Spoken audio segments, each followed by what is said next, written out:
Good evening, everybody. My speech today is on cohabitation before marriage. And in order for this to work, I need everybody's participation. For 1 second, could you close your eyes with me and imagine this scenario? All right, the bathtub is dirty. Shoes are scattered across the living room floor. The bed has not been made, and the sheets have a certain odor to them. And on top of all that, you just had a stressful day at work. All right, if everybody can imagine that, please open your eyes. You knew you loved the person that you're with, but your love might have clouded your judgment. Now, in a year or less, with no further knowledge of who your significant other is, except for what he or she tells you about themselves while on dates, or what you see on the weekend trips you spend together, you are basically living with a stranger. Love is a beautiful thing, but sometimes it just isn't enough. Communication is the key to success.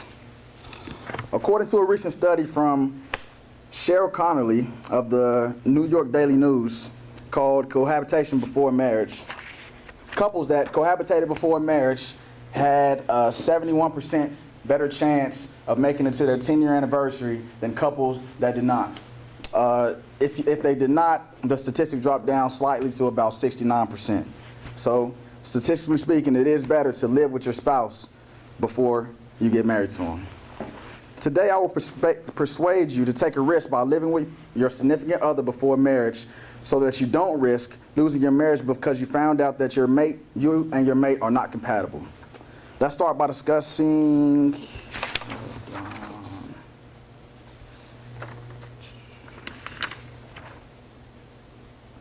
all right, let's talk about communication.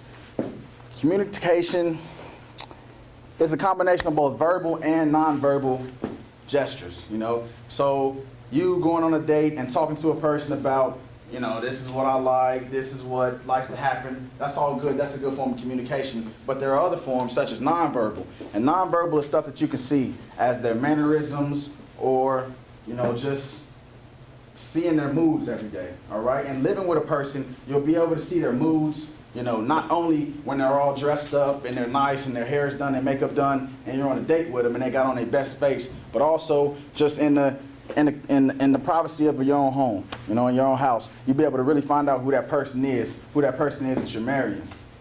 Also, small things with communication, such as, talking about if you make your bed in the morning, or this is what I like to do, I like to make breakfast, or, I like to wake up at 8 o'clock in the morning on a Saturday to go running 3 miles. Something I got to deal with right now. I don't know if you have to.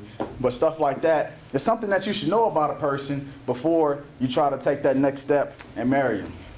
All right, and it'll greatly help you out. Expressing your personal thoughts and emotions on subjects that may seem unimportant will always help.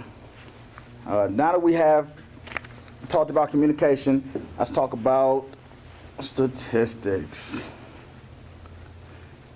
All right, cohabitation before marriage will give you insights to who a person really is because you'll know them. We already talked about the 71% of the couples that stay together due to cohabitation, vice the 69%.